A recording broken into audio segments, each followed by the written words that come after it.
Hello fellow creature, welcome back to Rooftop Talks. I'm going to start this video with a quote that I really like. Assume a virtue if you have it not. Let's say you're a psychopath, or let's say that you're posing as a psychopath, as many people outside of this community do. A psychopath who has long held the view that animals be damned. If I can conquer them with my power, then my power over them gives me the only right that I need, the only justification that I need to justify what I'm doing to animals is my power over them.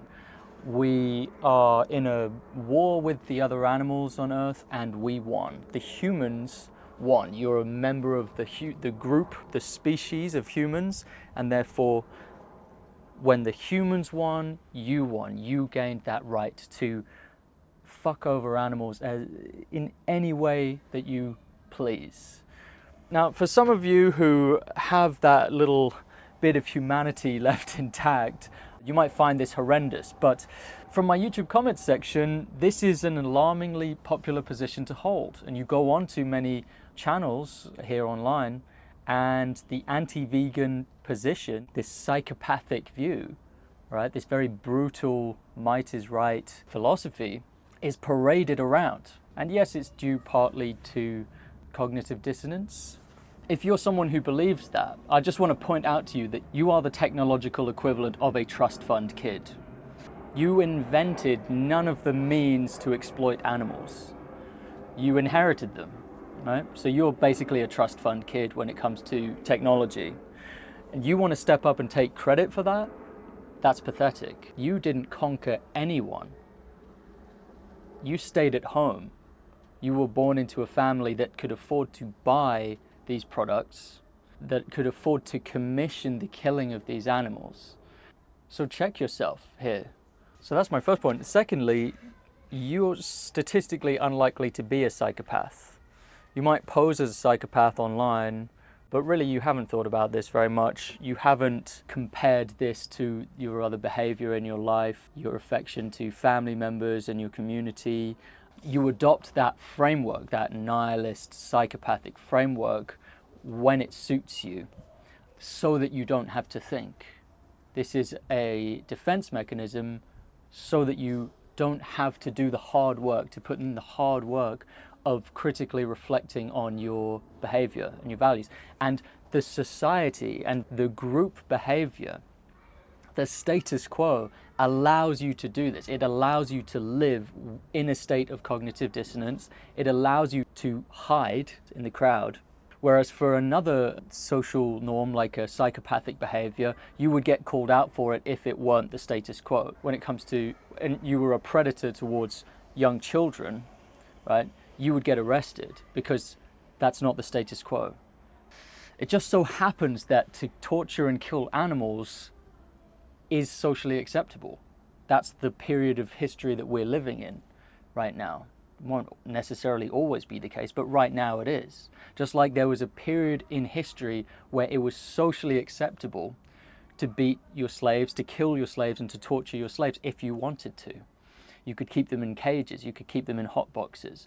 There was a period of history where that was socially acceptable, where maybe someone would frown on your behavior if you did it a bit too much. But ultimately, you were not going to be ostracized for doing that kind of thing to your property, right? Animals today still have property status. They're not seen as individuals. They're seen and treated as property. So you're statistically unlikely to be a psychopath, a sociopath. You're in fact much more likely to be an ordinary stubborn personality type, and if that is you, then your conscience is probably screaming at you when you are exposed to the reality of what you're doing to animals, of what you're paying for, what you're commissioning. And so this is just one of those places that you hide. Nihilism is a place that you hide to escape the reality, and the reality is you're not one of the good guys. You're not. You're one of the stormtroopers. You're one of the segregationists, basically, in history. You are proving every day, when you use animals and you consume the products of animals, you're proving every day that if you had been born in a different era, in a slavery era, you would have owned slaves and you would have probably beaten the shit out of your slaves. That's the truth that you're revealing through your actions, because you're not in that minority population that would have opposed the owning of human slaves. You're just not one of them. You would not have been a suffragette. If you're not a vegan now, there's no way you would have been a suffragette. If you're not a vegan now, there's no way you would have been a slavery abolitionist. You would not have worked in the Underground Railroad system to free slaves and bring them north, to the north of America. You wouldn't have, that's not you. So whenever you watch a piece of media that's set in that era, don't kid yourself. Don't kid yourself by rooting for the abolitionists. I'm reaching out to you, anti-vegan, because I feel sorry for you. I do. You're missing out. How do I explain this to a psychopath? It's painful to experience empathy for animals who are ruthlessly exploited and abused. Empathy results in pain. If you're an empathetic person, you will feel pain when you see others going through hardship and abuse. So how do I explain to a psychopath that despite empathy making you feel bad, it's a good thing? The pain is important. I'm not saying the pain is justified or the pain is worth it. I'm not saying that. I'm saying the pain is important. One way I've heard it phrased is, if on the day of your mother's funeral you were offered a pill that would immediately return you to a sound emotional state, free from thoughts of mourning, you wouldn't have to mourn, you would just be fine emotionally, you'd go straight back to being balanced like a normal day. Would you take it? I wouldn't take it. I wouldn't take that pill, even though I was mourning, even though I was suffering. The mourning is important. It's important to grieve. The pain is important. If you're a psychopath and you don't feel that, you're missing out. There are some things that I would argue are more important than just feeling good in every moment, more important than just pure hedonism. And one of those things I would say is truth. Truth can be very painful, but truth is a virtue. It's almost like a long-term insurance or assurance. You can find yourself in a lot of pain when you find out the truth. I know I've been experiencing pain when I made the connection between humans and animals. It dawned on me that there is an animal holocaust that's been going on since the First World War, really. It's been a mass-scale holocaust of non-human animals. And that really set in. I really felt that, more than just like an intellectual fact, which most people will acknowledge. It's like acutely painful to me. But would I take a pill where I would lose my memory and I could go back, I take the blue pill and go back to living in ignorance? Fuck no. Fuck no, I wouldn't. If there's an atrocity happening in the world, I need to know about it. Regardless of whether it's happy or not. I'm not going to go into some meta-ethical outline and build some foundations on meta-ethics. I don't need to. Most people can intuitively understand the significance of truth, the importance of truth as a virtue, without having to get all heady. You don't have to do that. Where we can all navigate to just a better future. But that's not why I urge you to assume a virtue. Assume a virtue if you have it not. I urge you to assume a virtue even if you don't feel like you have any virtue, because you do not live in a vacuum. You occupy space on a planet that is teeming with life, and those lives are just as significant as yours. Sorry, I hate to break it to you narcissists out there, the lives of others are also important, not just your own. That includes different species. They're important. There is significance to the lives of sentient beings that are not human. Get out of this spell. Get out of this solipsism you find yourself in. This idea that it's only about me. I'm the main character. Enough with that. Everyone's a main character. There are beings who have their own interests, their own wants. What gives you the right to deny them that? And no, you can't justify it as survival. It's not about survival. You can survive without exploiting animals. Just give it a try, see how easy it is. Don't believe me? Try it. It's easy. This video is probably the most I'm ever gonna try to get through to someone who is either a psychopath or is pretending to be a psychopath. After this video, I'm done with you. I'm not gonna reply to your comment. If you write a comment that gives off psychopath vibes, that gives off intense, narcissistic energy, you're on your own, buddy. I'm not gonna waste my time with you. This is the one and only video. I might link you this video, and then that's it. You've got to find your way there. You've got to find your way to virtue. You have to assume a virtue even if you don't have one. You've got to become a team player here. Team Earth. Team Earth. Join us. How do you join Team Earth?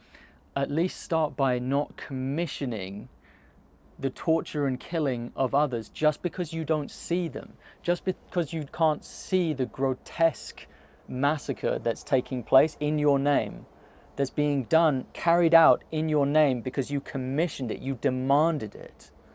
It starts by stopping. I'm not telling you to do anything other than to stop. Please stop. Please assume a virtue even if you don't have one, because you're not alone here. And it's not all about you. You're stepping on others for your own enjoyment and convenience, and it's sickening.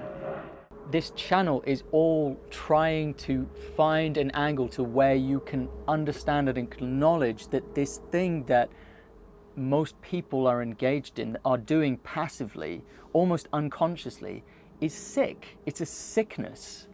It's a malaise on our culture. And just statistically, you might act like a psycho, but you're not a psycho.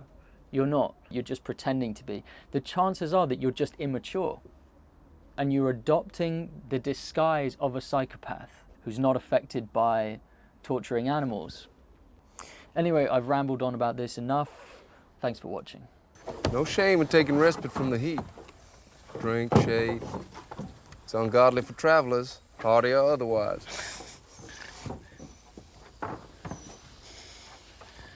And what's funny? Epps, I merely mean to finish the work at hand, as requested, and as paid for. Something rubs you wrongly. I offer you the opportunity to speak on it. Well, you asked plainly, so I will tell you plainly. What amused me just then was your concern for my well-being in this heat, when, quite frankly, the condition of your laborers. Condition of my labor. It is horrid. The hell? It's all wrong, Mr. Epps. They ain't hired help. They're my property. You say that with pride. I say it as fact. If this conversation concerns what is factual and what is not, then it must be said that there is no justice nor righteousness in this slavery. But you do open up an interesting question. What right have you to your niggas when you come down to the point? What right? I bought them. I paid for them. Of course you did, and the law says you have the right to hold a nigger. But begging the law's pardon, it lies. Suppose they pass a law, taking away your liberty, making you a slave. Suppose. That ain't a supposable case. Laws change, Epps. Universal truths are constant. It is a fact, a plain and simple fact, that what is true and right for all. White and black alike. You compare me to a nigger bass? I'm only asking in the eyes of God, what is the difference? Might as well ask what the difference is between a white man and a baboon. I seen one of them critters in Orleans know just as much as any nigger I got. Listen, Epps, these niggers are human beings. If they are allowed to climb no higher than brute animals, you and men like you will have to answer for it. There is an ill, Mr. Epps, a fearful ill resting upon this nation, and there will be a day of reckoning yet. I like to hear yourself talk, Bass. Better than any man I know of. You'd argue that black was white or white black. If anybody'd contradict you. Fine supposition if you lived among Yankees in New England, but you don't. Most assuredly do not.